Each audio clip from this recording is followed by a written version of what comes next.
어떤 사람이 길을 가고 있었습니다. 그런데 한 소년이 그 마을의 길가 담장에 얼굴을 바짝 대고 서 있는 것을 보게 되었습니다. 그런데 그 아이는 때때로 펄쩍펄쩍 뛰면서 소리를 질렀습니다. 그 사람은 그걸 보면서 이런 생각했다고 합니다. 도대체 무슨 일인데 저 애가 저렇게 난리치는 것일까? 혹시 저의 머리가 돈 것이 아닐까? 왜 저럴까라는 생각이 든 거예요. 뒤에서 계속 지켜보고 있었습니다. 근데 그 소년은 여전히 담벼락에 자기 얼굴을 바짝 대고 갑자기 와우 잘한다 잘한다, 또 가만히 있다가 와우 잘한다 잘한다 막 소리를 내는 거예요. 그래서 애를 수습하기 위해서 가서 툭툭툭 떨어집니다. 예, 무슨 일이니 무슨 일이니. 처음에는 그 사람이 아이의 머리가 돈 줄 알았는데 나중에 이야기 듣는 순간 많이 놀라게 되었다고 합니다. 왜 그런가 했더니 애가 고개를 딱 드는 순간 담벼락에 구멍이 하나 있는 거예요. 구멍을 딱 보았더니 그 담벼락 앞에 있는 야구 경기장이 딱 보여지는 겁니다.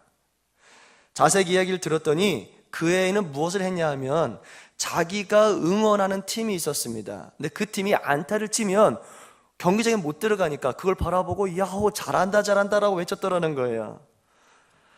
그리고 자기 팀이 실수하게 되면 가만히 있다가 또 홈런 때리기라도 하면 잘한다 잘한다라고 소리쳤다라는 겁니다. 근데 그 사람은 지나가면서 그것을 알 수가 없었습니다. 아, 저 애가 드디어 미쳤구나라고 생각했는데 그게 아니라 당연한 거다라는 것입니다. 분명히 존재하지도 않는 대상에 대해서 반응하면서 울고 웃고 하는 것은 분명히 미친 짓입니다. 그러나 분명히 존재하는 대상에 대해서 반응하는 것은 미친 짓이 아닙니다. 특별히 하나님은 분명히 존재하시는데 확실히 존재하시는 하나님을 바라보고 저희들이 반응하는 것, 세상 사람들이 생각하는 것처럼 그렇게 미친 짓은 아니라는 것입니다. 왜요? 당연히 하나님은 살아계시기 때문에 그렇습니다. 우리의 믿음 생활도 이와 동일한 것 같습니다. 우리의 믿음이 무엇일까요? 내가 그냥 믿습니다, 믿습니다 라고 그냥 말로 고백한다고 해서 그냥 믿음 생활이 진행되는 것은 아닙니다. 중요한 것은 내가 무엇을 보느냐, 내가 무엇을 믿느냐가 중요한 것입니다. 우리는 과연 무엇을 믿는 걸까요? 오늘 성경 본문은 이에 대해서 우리에게 말씀하고 있습니다. 로마서는 사도 바울이 죽기 전에 쓴 마지막 서신입니다. 다시 말해 바울이 하나님의 사명을 받고 일평생 동안 전도자의 삶을 살았습니다. 모든 사명을 감당하고 모든 자신의 믿음 생활과 하나님의 은혜를 총 집약해서 적은 서신이 로마서라는 말씀입니다. 그럼 모든 것을 정리하는 사도 바울을 통해 하나님 우리에게 어떤 말씀을 증거하시는 걸까요? 오늘 성경 본문 9절을 보시면 믿음에 대해서 크게 두 가지를 언급하게 하고 있습니다. 9절 잠깐 보겠습니다. 내가 만일 내 입으로 예수를 주로 시인하며 또 하나님께서 그를 죽은 자 가운데서 살리신 것을 내 마음에 믿으면 무엇을 받으리라? 구원을 받으리라. 여기서 믿음에 대해서 크게 두 가지를 언급합니다. 첫 번째 뭐죠? 우리 입으로 예수를 주로 시인하는 것. 두 번째, 하나님께서 예수님을 어떻게 해요? 죽은 자 가운데서 살리신 것을 믿는 것이 구원이라고 합니다. 그냥 아무것도 생각 안 하고 성경책도 안 읽고 복음 안 듣고 믿습니다 해서 믿는 게 아니고 예수님은 나의 주인이시며 주님이시며 하나님께서 그를 죽은 자에서 부활시키셨다는 거, 살리셨다는 걸 믿는 게 바로 믿음이라는 것입니다. 우리가 왜 그런 믿음을 가져야 될까요? 성경은 이에 대해서 11절에 부끄러움을 당하지 않기 위해서라고 표현합니다. 11절 보겠습니다. 성경에 이르되 누구든지 그를 믿는 자는 부끄러움을 당하지 아니하리라. 아멘. 우리가 예수 그리스도를 구주로 믿고 하나님의 그 역사를 믿는 이유가 있습니다. 부끄러움을 당하지 않기 위해서라는 겁니다. 부끄러움이란 존경받지 못하고 은혜받지 못하도록 모욕받는 것을 원래 의미합니다. 특별히 여기서 모욕이란 무엇을 의미하냐면 내가 어떤 혜택을 받아야 돼요. 근데 그 혜택을 받지 못하도록 거절을 당해요. 그래서 내가 불쾌감을 느끼는 겁니다. 몇몇 희망이 있었는데 희망이 거절돼요. 그래서 힘들어지는 것을 의미합니다. 다시 말해 이것을 기독교적인 내용을 포함해서 제대로 설명을 하면요, 우리가 하나님을 믿어야 하는 것은 하나님의 구원에 대한 혜택을 우리가 무조건 받아야 하고, 하나님과 함께 할 수 있다는, 결국 모든 고통에서 자유로워져서 행복해질 수 있다는 희망을 받기 위해서라는 겁니다. 우리가 주님을 믿으면 그것이 가능하다라는 거예요. 그래서 하나님을 믿는 게 중요하다는 것입니다. 문제는 무엇일까요? 이 복음을 전해야 하고 복음을 받아들여야 합니다. 오늘 보시면 아까 9절에 말씀드렸습니다. 예수님이 주인이시고 하나님이 그를 죽은 자 가운데 살리셨다는 걸 믿어야 된다는 겁니다. 잘 생각해 보십시오. 한 아이가 태어났습니다. 그 아이가 무인도로 보내졌어요. 사람을 만난 적이 없어요. 30세까지 성장했습니다. 그 아이가 예수님을 주라고 알 수 있고 하나님이 그를 살리셨다는 거 알 수 있을까요? 불가능합니다. 누군가 그 아이에게 복음을 꼭 전해야 된다는 거예요. 다시 말하면 믿음 생활은 꼭 믿도록 누가 복음을 전해야 하는 사람이 있어야만 가능하다는 것입니다. 그러면 여기서 성도가 누굴까요? 나 혼자만 믿는 생활이 아닙니다. 내가 믿으면 내가 믿는 만큼 다른 사람에게 복음을 전할 수 있는 사람이 성도입니다. 왜요? 성도를 다른 말로 표현하면 제자입니다. 예수님의 제자예요. 근데 예수님의 제자가 어떤 사람일까요? 예수님이 걸었던 삶을 뒤따라하는 사람이에요. 예수님이 누군지 간증하는 삶이에요. 그래서 마태복음, 누가복음, 마가복음 왜 기록해놨을까요? 복음을 증가하는 존재가 성도란 말씀입니다.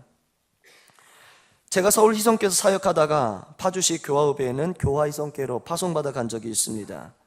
서울 희성교회에서 교화희성교회를 개척하면서 거기 있던 부목사님이 이렇게 임지를 옮기시고 그때 준전이었던 제가 간 적이 있습니다. 근데 제가 거기 가서 가장 먼저 했던 일 중에 하나는 뭐냐면 화요일과 목요일에 전도대 활동한 것입니다.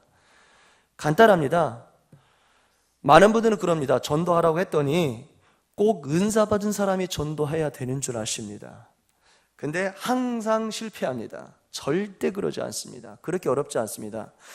내가 만약에 전도의 은사를 받고 전도해야 된다면 그 말이 무엇을 의미냐면 내가 영어를 말하고 싶어요. 영어를 말하고 싶은데 처음에는 뭐 애플, 요즘에 저희 두 딸이 영어 단어를 외우기 시작했습니다. 첫째 딸과 둘째 딸 발음이 너무 좋아요. 첫째 딸은 그냥 애플 그러는데 둘째 딸은 애플 그래요. 얼마나 이쁜지 모르겠습니다. 둘째 딸이 언어에 은사가 있나?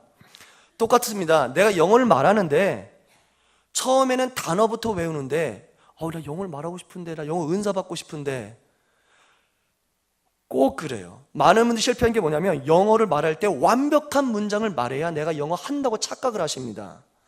제가 언제 필리핀 가서 선교사님과 얘기한 적이 있는데요, 한국 사람의 최대 오류가 뭐냐면 완벽한 영어를 말하려고 하다 보니까 복음 선교할 때 항상 힘들다는 거예요. 그냥 단어만 말해도 외국 사람들은 우리가 네이티브가 아닌 거 알기 때문에 완벽한 문장을 말할 거를 기대도 안 한다는 거예요. 그냥 단어만 말해도 알아듣는다는 것입니다. 똑같습니다. 전도도 마찬가지예요. 내가 은사를 받아서 하는 경우도 있어요. 특별히 그런 분들이 있어요. 어떤 사람은 같은 복음을 증거하더라도 그렇게 사람이 잘 설득을 당해요. 설득은 분명 은사가 있어요. 저희 아내도 지금은 좀 잠잠히 있지만 전에는 전도 활동 되게 많이 했습니다. 저희 아내는 아주 영아부부터 70세, 80세 노인까지 그르는 책이라는 게 있어요. 보통 주일학교 전도하는 책이 있는데 그 책 하나만 들고 가면 다 구원에 영접시키더라고요. 되게 말을 잘해요. 설득을 잘하고요, 교회를 인도를 잘해요. 분명히 은사 받은 사람이 있어요. 그런데 성경에서는 희한합니다. 너희가 기도해서 은사를 받고 전도하라고 말 안 하고요, 강건하여 내 집을 채우라라고 말해요. 그 말의 의미가 뭘까요? 저도 화요일날 목요일날 전도대 활동을 했습니다. 정말 전도지를 많이 만들고요, 화장지도 많이 만들고 물티슈도 많이 만들었습니다. 여기서는 좀 지금 여러 가지 일을 하고 있지만 당시에는 정말 새벽 예배 끝마치고 나면 색을 2가지 셀을 했어요. 색이라면 그 가방 큰 겁니다. 툭을 X자로 맸는데 하나는 물티슈, 하나는 화장지였습니다. 그래서 새벽 예배 끝마치면 거기가 신도시였기 때문에 돌면서 화장실이나 모든 곳에 아니면 상점 앞에 물티슈를 막 뿌리고 다녔어요. 막 뿌렸어요. 그래서 전도지도 막 꼽고 막 왔었어요. 쭉쭉 돌고 오면 희한한 건 뭐냐면 그런 겁니다.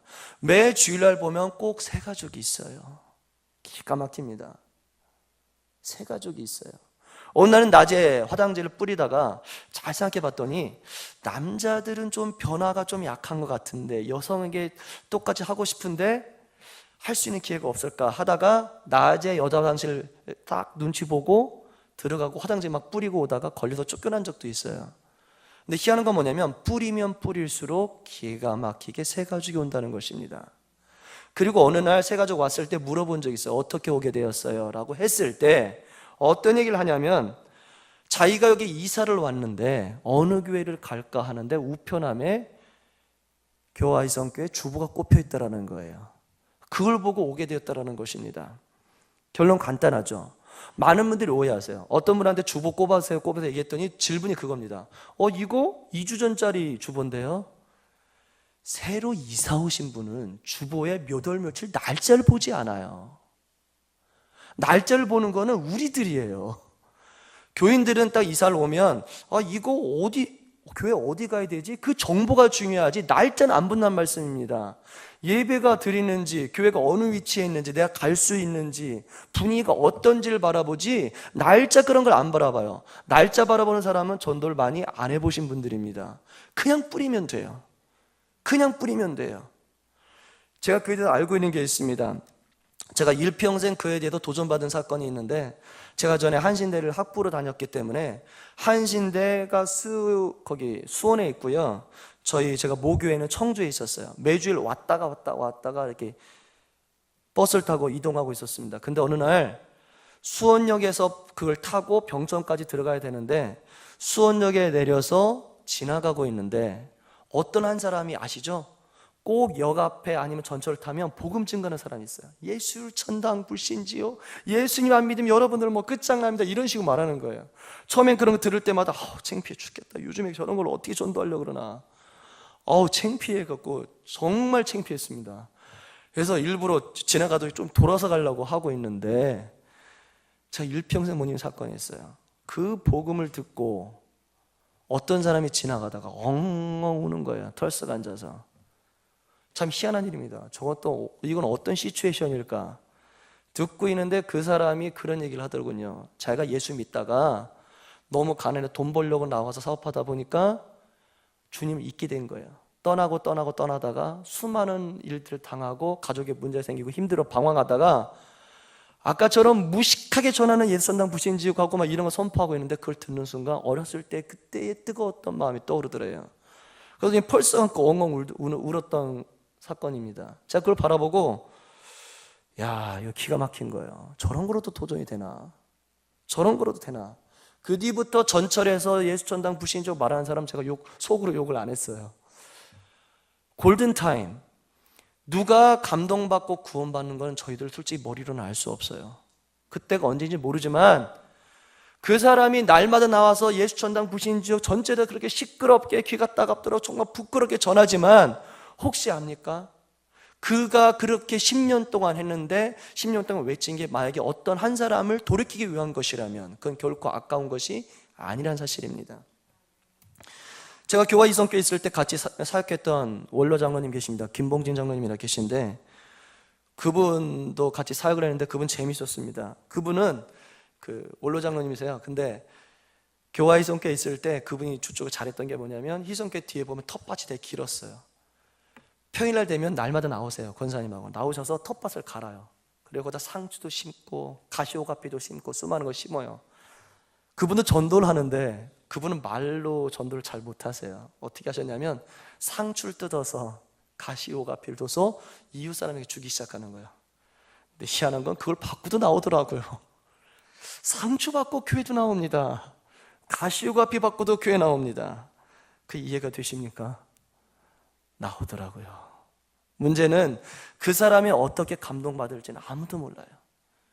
영어를 완벽한 문장 말하는 게 영어가 아닌 것처럼 할 수 있는데 내가 뿌리다 보면 어떻게 감동받을지는 아무도 몰라요. 그건 성령이 하시는 거예요. 그냥 믿고 말씀하셨으니까 뿌리기 시작하면 되는 겁니다. 무조건 뿌리면 돼요. 뿌리다 보면 결국은 그 사람이 언제 변화될지는 아무도 모릅니다. 김포 갈릴리교회에 김기대 목사님 혹시 아세요? 재직들 이렇게 설교 잘하시는 분 있잖아요. 제가 그분 교회 가본 적이 있는데 그분 주보에 봤더니 뭐라고 썼냐면 운동을 벌이고 있어요. 성도 1인당 250매 전도지 뿌리기. 성도님 한 분당 250매 전도지 뿌린대요. 생각했어요. 그럼 김포에 완전히 그거 전도지로 난리 났겠구나. 근데 그렇게 해서도 교회가 큽니다. 제가 요즘에 참 재밌는 여가를 하나 발견했습니다. 그럼 아내가 어린이날 선물로 전동기를 사준 겁니다. 보시면 둥그런 거 제가 타고 다니고 있는데요. 그걸 되게 좋습니다. 제가 그걸 잘 생각하자마자 정말 유리한 점이 하나 있더라고요. 제가 그걸 언제 사용할 때 상당히 유익함을 느꼈냐면 주보를 뿌릴 때예요. 제가 식사동하고 풍동하고 주보를 많이 뿌려요. 뿌리다 보면 힘든 게 몇 가지가 있습니다. 첫 번째, 자동차를 끌고 갔더니 경변이 꼭 붙잡고 코치코치 캐물어요. 아, 이거 힘들어요. 두 번째, 자동차를 끌고 가다 보니까 801동에 세우고 뿌리고 나면 그 끌고 또 2동까지 끌고 갈 수 없고 3동까지 끌고 갈 수 없더라고요. 한 번은 걸어가 봤어요. 걸어갔더니 너무 멀더라고요. 근데 전동이를 탔더니 편하더군요. 경변이 막지를 못해요. 그냥 윙 지나가 버리면 되니까. 그리고 몇 번 그러더라고요. 아저씨 그런데 윙 하니까 못 따라와요. 신나게 달렸어요. 그리고 1동하고 2동할 땐 끌고 가니까 얼마나 편한지 모릅니다. 근데 주보를 뿌리는데 얼마나 좋은지 몰라요.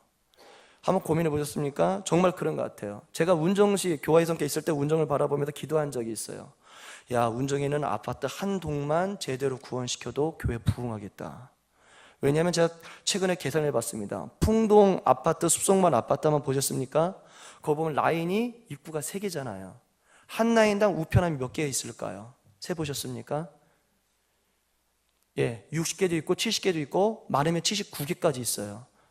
그러면 아파트 한 동인데 한 입구에 예를 들면 평균적으로 65개라고 하면 3개면 아파트 한 동이면 몇 개입니까? 180개가 넘어요. 근데 거기 중에서 예수님 믿는 사람 몇 명일까요? 재미있는 건 그것입니다. 거기서 안 믿는 사람이 있고요, 믿다가 교회를 안 나가는 사람이 있어요. 교회 다니는 사람이 있어요. 무조건 뿌리다 보면 교회 다니는 사람은 이런 교회도 있구나 도전을 받을 수 있어요. 그리고 교회 다니다 안 나는 사람은 어떻게 될까요? 마음에 찔림 당할 수 있어요. 안 믿는 사람은요, 여기 교회가 있구나 하다 보면 성령님이 감동시키면 어떻게 돼요? 교회 나오게 되게 있어요. 특별히 저희 교회는 하나님의 은혜를 받은 교회입니다. 세가족도 보면 스스로 나온 사람 이렇게 많은 교회 처음 봤어요. 제 인생에 교회를 그렇게 다니면서 어떻게 오게 되셨어요? 스스로 오게 되었어요. 제가 여기 이게 부임하고 가장 충격을 받은 것은 운동하러 이렇게 다니다가 운동하다가 교회 보고 왔대요. 저 이런 이야기 들어본 적이 없어요. 하나님이 이게 정말 사랑하시고요, 이 교회를 통해서 하실 일이 분명히 있는 것 같습니다. 어떻게 운동하러 지나가다 교회를 나와요? 나 저기 들어본 적이 없어요. 그만큼 이 교회 사명이 많습니다. 우리 역할은 무엇일까요? 주보라도 좋으니까 그냥 뿌려야 돼요. 전도의 은사 있으신 분이요, 전도의 은사 날마다 가셔야 돼요. 없으신 분이요, 그냥 자기 아파트를 사시면 아파트 우편함에 그냥 꼽아놓기만 하세요. 그건 다 할 수 있잖아요. 그냥 꼽아놓기만 하세요. 때가 되면 하나님께서 부르십니다. 전에 있는 교화의 성교회에서는요 되게 예민했어요. 뿌려놓으면 바로 교회로 연락 와서 믿지 않는 사람 욕을 하더라고요. 죄송합니다. 그리고 제가 안 뿌렸을까요? 뿌렸을까요? 또 뿌렸어요. 또 전화도 욕을 해요. 또 뿌렸어요. 결국 한 달 되니까 연락이 안 오더라고요.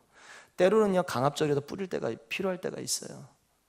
그러나 정말 문제는 뭐냐면 내가 정말 하나님을 믿고 복음을 좀 더 전하려 노력을 하지 않으면 그 사람들은 구원받을 골든타임을 놓칠 수도 있다는 것입니다. 그때 왜 그렇게 뿌렸냐면, 내가 만약에 힘들다고 안 뿌리고 이번 주 쉬다 보면 만약에 이번 주가 그 사람 구원받을 골든타임이라면 내가 놓쳐버리면 어떡하지? 그 조바심에 그때 열심히 뿌렸던 것 같습니다. 지금은 죄송합니다. 지금은 쉬는 게 좋아요. 이러면 안 돼요. 그래서 나름대로 이렇게 뿌리려고 이렇게 열정이 있으려고 노력을 많이 합니다. 사랑하는 명성제일교회 성도님들, 요즘에 우리 가장 힘든 게 뭘까요? 가장 회복해야 될 사건이 뭘까요? 복음 전하려는 열정이 필요합니다. 나만 믿는 게 아니고요, 복음 전하면 돼요. 그냥 뿌리면 돼요. 그냥 꼽기만 하면 돼요. 그러면 그 작은 거 하나라도 정말 하나님은 사용하십니다. 오병이 아시죠? 그 많은 사람이 많아짐에도 불구하고 하나님은 오병이어를 사용하셨어요. 5,000명을 먹이셨습니다. 비록 인간의 머리로는 터무니도 없고 이해도 될 수 없는 아무리 작은 것이라 할지라도 하나님은 그걸 통해서 5천 명을 먹이셨어요. 내가 오늘 주보지 한 장이라도 뽑는 것, 이게 작을지라도 그걸 뽑으면 그거 하나를 사용하신다는 것입니다. 한 영혼 구원받는 게 천하보다 귀하다고 그랬습니다. 내가 정말 전도자 하나 뿌려서, 내가 주보자 하나 꼽아서 그 사람 구원받으면 나는 천하를 구원시킨 거예요. 정말 하나님이 요즘 힘든 세대에 무엇을 원하시겠습니까? 잃어버린 영혼 한 영혼 구원받는 겁니다. 근데 그걸 하지 않으면 꼭 힘듭니다. 정말 많은 분들이 예언을 사용하는 게 있습니다. 이스라엘 가면 사해라는 게 있어요. 그 사해 아시죠? 값비싼 소금을 생산하는 그런 사해 말고요. 그 사해가 보시면 소금기가 있어서 많은 사람들이 물에 그냥 눕기만 해도 그냥 다른 거 없어도 물에 뜬답니다. 왜요? 물이 들어오는데 나가질 않아서 염분이 쌓이다 보니까 죽은 바다가 되어서 그 사해예요. 복음도 똑같습니다. 복음이 들어오면 흘려보내야 돼요. 물질이 들어오면 흘려보내야 하나님이 더 사용하십니다.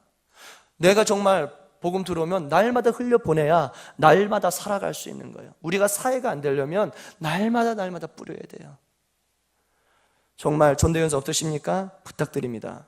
밑에 가면 주보가 있습니다. 날짜 보지 마시고 제발 그냥 뿌려주세요.